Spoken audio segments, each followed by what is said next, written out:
பீகார் தேர்தலில் 1951க்கு பிறகு மிக அதிக அளவாக வாக்குகள் பதிவாகின. அதாவது இரு கட்டங்களிலும் சேர்த்து 66.91% வாக்குகள் பதிவாகின. 243 சட்டமன்ற தொகுதிகளை கொண்ட பீகார் சட்டப்பேரவை தேர்தலில் 202 இடங்களை பிடித்து தேசிய ஜனநாயக கூட்டணி அபார வெற்றி பெற்றுள்ளது. இதையடுத்து 10வது முறையாக மீண்டும் பீகாரின் முதலமைச்சராக ஆட்சியில் அமர்ந்திருக்கிறார் நிதிஷ்குமார். தேசிய ஜனநாயக கூட்டணி இதுவரை காணாத வெற்றியை பதிவு செய்திருக்கிறது. தேர்தலுக்கு முன்பாக பெண்களை கவரும் வகையில் குறிப்பாக 10,000 ரூபாய் அளித்தது உள்ளிட்ட காரணங்கள் சட்டப்பேரவை தேர்தலில் தேசிய ஜனநாயக கூட்டணி அபார வெற்றிக்கான முக்கிய காரணங்களுள் ஒன்றாக கூறப்பட்டது. தேர்தல் முடிவுகளை ஆய்வு செய்தபோது புதுவிதமான தகவல்களும் வெளியாகி இருக்கின்றன. ஓவைசி கட்சியின் ஏஐஎம்ஐஎம் கட்சி வெற்றி பெற்றிருக்கிற 3 தொகுதிகளில் பெண்கள் அதிக அளவில் வாக்களித்திருக்கின்றனர். அப்படியென்றால் தேர்தல் வெற்றிக்கு மேலும் பல முக்கிய காரணங்கள் இருக்கலாம் என்று கருதப்படுகிறது. SIR எனப்படும் சிறப்பு தீவிர திருத்தம் மூலம் பீகாரில் அதிக அளவு வாக்காளர்கள் நீக்கப்பட்ட 5 தொகுதிகளும் வாக்காளர்கள் குறைவாக நீக்கப்பட்ட 5 தொகுதிகளும் ஆய்வு செய்யப்பட்டன. அதில் அதிகமான வாக்குகள் நீக்கப்பட்ட கோபால்கஞ்ச், புர்னியா, மோட்டிஹரி மற்றும் குச்சைக்கோட்டி ஆகிய 4 தொகுதிகளில் பாரதிய ஜனதா கூட்டணி வெற்றி பெற்றிருக்கிறது. குறைவான வாக்காளர்கள் நீக்கப்பட்ட 4 தொகுதிகளிலும் பாரதிய ஜனதா கூட்டணியே வெற்றி பெற்றிருக்கின்றன.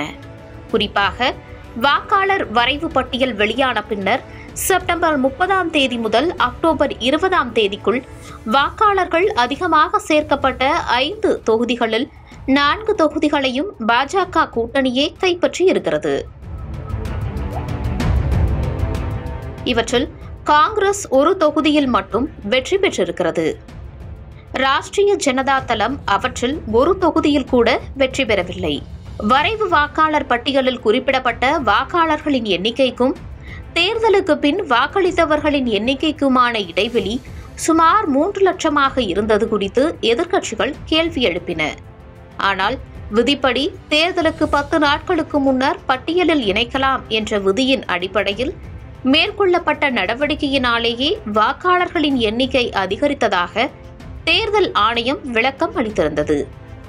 இந்நிலையில் SIR மூலம் நடைபெறும் தில்லுமுள்ளுவை பீகார் தேர்தல் முடிவுகள் வெளிப்படுத்துவதாக திமுக முன்னாள் MP கௌதம் சிகாமணி தெரிவித்திருக்கிறார்.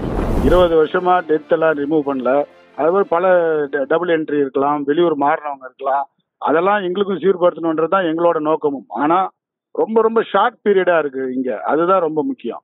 இந்த ஷார்ட் பீரியடுக்குள்ள கண்டிப்பா அதை பண்ண முடியாது. அந்த வச்சுதான் கேம் ஆடி இது போல நியாயமான வாக்காளர்கள் எல்லாம் பிஜேபி நீக்கிவிட்டு தான் இப்போ அந்த பீகார்ல அந்த வெற்றியை பெற்று இருக்காங்க.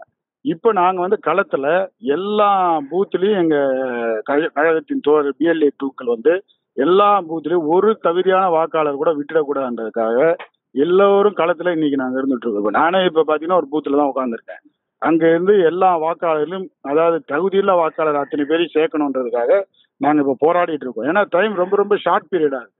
இந்த 30 நாளுக்குள்ள இவ்வளவு அதாவது 2002ல போய் நீங்க அவங்க பழைய லிஸ்ட் எல்லாம் எடுத்துட்டு வாங்கன்னு சொல்றாங்க.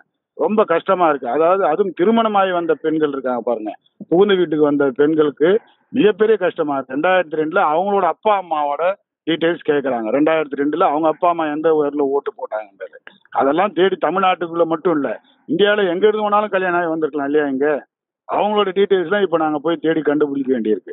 அதனால முழு வீச்சுல நாங்க இப்ப அதுல களத்துல இதெல்லாம் பண்ணிட்டு இருக்கோம். இங்க பிஜேபியோட பாய்ச்செல்லாம் இங்க பலிக்காது.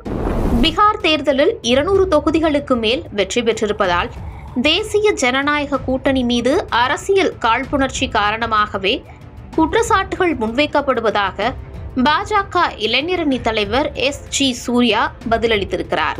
எந்த மாதிரி காம்பினேஷன் போட்டாலும் அதுல முதல் நாள் நாங்க தான் வருவோம். ஏன்னா அவங்க ஜெயிச்சிருக்கிறதே 40 தொகுதி தான் கூட்டணியா சேர்ந்து. அதுல பிரதான எதிர்கட்சியா வந்திருக்கக்கூடிய RJD கட்சி 25 தொகுதி தான் ஜெயிச்சிருக்காங்க. 10% சீட்டு, 243 தொகுதியில 25 தொகுதி தான் அவங்க ஜெயிச்சிருக்காங்க.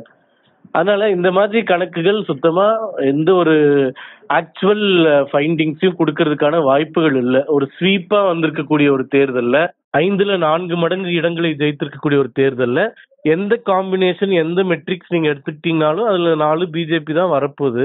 ஸோ இதுல ஒன்றும் ஆச்சரியப்படுறதுக்கு இல்லை, இதுல ஒன்றும் இஷ்யூ கிரியேட் பண்றதுக்கும் இல்லை. தேர்தல் ஆணையம் தெளிவா அந்த வாக்காளர் வரைவு சீர்திருத்தம் முடிஞ்சு 7,43,00,000 வாக்காளர்கள் கிட்ட இது முடிச்சிட்டோம், ஒரு அப்பீல் கூட வரலன்னு சொன்னாங்க. அப்போ எந்த தொகுதியிலுமே 243 தொகுதியில எந்த ஒரு வாக்காளருமே நான் உயிரோட தான் இருக்கேன், இறந்துட்டேன், என்னுடைய வாக்கு நீக்கப்பட்டது அப்படின்னு இது வரைக்கும் ஒரு குற்றமும் சொல்லல. ஒவ்வொரு முறையும் தேர்தல் வெற்றி தோல்விக்கு கட்சிகளின் வியூகங்கள், வாக்குறுதிகள் என பல காரணங்கள் முன்வைக்கப்படும். ஆனால் இந்த முறை அரசியல் கட்சிகள் பிரதானமாக முன்வைப்பது SIR பணிகள்தான்.